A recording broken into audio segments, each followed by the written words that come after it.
कैलाश पर्वत की पहाड़ियाँ बहुत सारे रहस्य से भरी हुई है।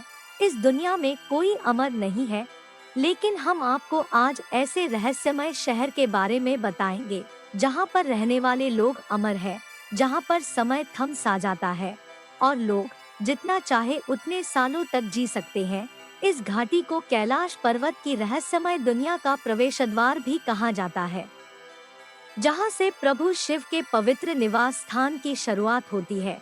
इसका रास्ता किसी को भी समझ नहीं आता है। मैपिंग सिस्टम की मदद से भी इसको नहीं खोज सकते, यहाँ तक कि सैटेलाइट की मदद से भी इसे नहीं देख सकते। नेशनल ज्योग्राफिक की एक टीम ने भी इस घाटी को खोजने की कोशिश की, लेकिन टीम सिर्फ बाहरी हिस्से तक ही पहुँच पाई। तो गाइस चलते हैं कैलाश पर्वत में बसी इस प्राचीन शहर की खोज में, जिसे शांग्रिला, संभाला, सिद्धाश्रम या ज्ञानगंज भी कहा जाता है। कैलाश पर्वत, हम जितना ही इसको जानने की कोशिश करते हैं, उतने ही बड़े बड़े रहस्य हमारे सामने आने लगते हैं। आज तक कैलाश पर्वत के शिखर तक कोई नहीं पहुंच पाया।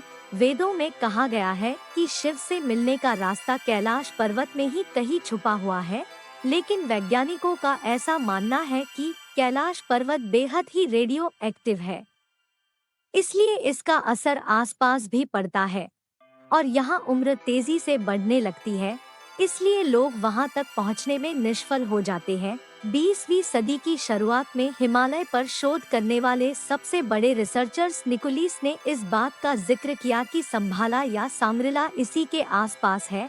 तिब्बत में भी इस बात पर यकीन किया जाता है कि इसके नीचे 2 शहर बसे हुए हैं, जिसमें एक है संभाला, शांग्रीला, और दूसरा है आक्था। कहा जाता है कि शांग्रीला की रक्षा भगवान शिव की लौकिक शक्तियां कर रही है, इसलिए इसकी जानकारी बाहरी दुनिया नहीं जान सकती। युत्सुंग, जो कि तिब्बत विद्वान है, उसका कहना है कि यहाँ पर न तो सूर्य का प्रकाश है और न ही चंद्रमा का। यहाँ पर कोई रहस्यमय प्रकाश चारों ओर फैला हुआ है। बाद में वैज्ञानिकों ने पता लगाया कि ये घाटी अरुणाचल प्रदेश और तिब्बत की सीमा पर स्थित है, इसलिए चीनी फौज इस पर अपना अधिकार मानती है, जिसके कारण चीन ने इसे खोजने की बहुत कोशिश की, लेकिन इसे कभी सफलता नहीं मिली। इस घाटी का सीधा संबंध ब्रह्मांड की किसी और दुनिया से है। शांग्रिला घाटी के बारे में बताया जाता है कि इसे जो भी खोजने की कोशिश करता है, वो लौटकर वापस नहीं आ पाता है। इस घाटी का अनुमानित एरिया 10 वर्ग किलोमीटर है।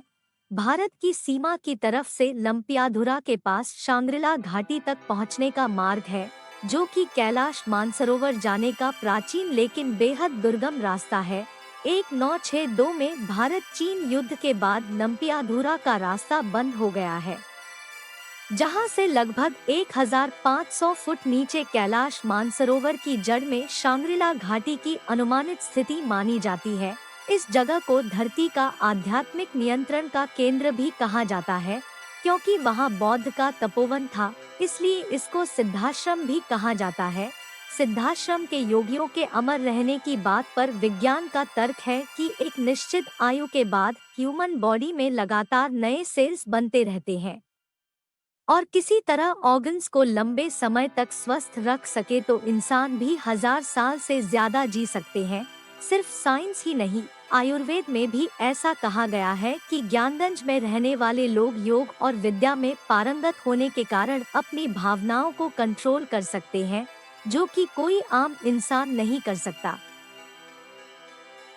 शांग्रिला को स्वर्ग का द्वार भी कहा जाता है। जब पांडवों का धरती पर जीवन काल समाप्त हो जाता है, तो वो स्वर्गलोक की तरफ आगे बढ़ते हैं, लेकिन रास्ते में द्रौपदी के साथ सभी की बर्फ में मृत्यु हो जाती है। केवल युधिष्ठिर और एक कुत्ता ही स्वर्ग तक पहुंच पाते हैं। हिमालय पर स्थित इस स्वर्ग को कुछ और नहीं पर संभाला के नाम से जाना जाता है, जिसका अर्थ है खुशियों का स्रोत। इस दुनिया में समय का प्रभाव न होने के कारण उसकी उम्र बढ़ने की गति रुक जाती है और वह इंसान अधिक समय तक युवा रह सकता है। इसके अलावा उसे कोई रोग या बीमारी नहीं होती। इस घाटी में प्रवेश करने पर प्राण, और मन की विचार शक्ति, शारीरिक और मानसिक क्षमता बढ़ जाती है। वेदों में भी संभाला का जिक्र किया गया है कि संभाला में ही विष्णु भगवान कल की अवतार में अवतरित होंगे। भारतीय या तिब्बती प्राचीन ग्रंथों में इसका जिक्र पहले से ही था, लेकिन पश्चिमी दुनिया ने इसके बारे में सबसे पहले जेम्स हिल्टन की नोवेल द लास्ट होरिजन, जो कि 1933 में लिखी गई थी। ये नोवेल अकबर के जमाने यानी कि 425 साल पहले की गई एक यात्रा पर आधारित है, जो कि एक पोर्चुगल के पादरी एंटोनियो एंड्रेड के अनुभवों पर आधारित था। एंटोनियो भारतीय योगियों और सन्यासियों के साथ ज्ञानगंज की यात्रा पर गए थे। उन्होंने अपने जो अनुभव लिखे वह 1926 में डिस्कवरी ऑफ तिब्बत के नाम कोलकाता से एक शोधपत्र में छापे गए। जेम्स हिल्टन की इस किताब को काफी प्रसिद्धि मिली और उनकी नोवेल पर 1937 में एक फिल्म भी बनी, जो बेहद ही पॉपुलर हुई। कहा जाता है कि आध्यात्मिक शक्ति से इस केंद्र में बुद्धिस्ट जाने का प्रयास करते हैं। इस घाटी को बरमूडा ट्रायंगल की तरह रहस्यमय बताया गया है। जिस तरह बरमूडा ट्रायंगल का रहस्य आज तक नहीं पता चला, उसी तरह इसे भी दुनिया का रहस्य माना जाता है। अरुण शर्मा की किताब तिब्बत की वह रहस्यमय घाटी में भी इसका जिक्र मिलता है। इसके अलावा काल विज्ञान में भी इसका जिक्र मिलता है। रहस्यमय होने के कारण इस घाटी की गिनती वायुमंडल के चौथे आयाम में होती है, जहां समय थम सा जाता है।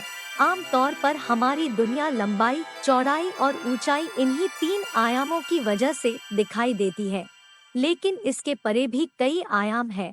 प्रसिद्ध वैज्ञानिक स्टीफन हॉकिंग ने आयामों की संख्या 11 बताई है। शांग्रीला घाटी इनमें से चौथे आयाम में स्थित है। सिर्फ ध्यान की अवस्था में पहुंचे सिद्ध योगी ही दूसरे आयाम की वस्तु या स्थान को देख सकते हैं। इस शहर को लेकर लोगों की अलग अलग राय है, लेकिन आप इस शहर के बारे में क्या कहना चाहेंगे? क्या आप ऐसी और जगह के बारे में जानना चाहते हैं? कमेंट करके हमें जरूर बताएं। साथ ही वीडियो पसंद आई हो तो वीडियो को लाइक कर दीजिए और चैनल को सब्सक्राइब करना ना भूले। मिलते हैं जल्दी ही कुछ नई जानकारी के साथ।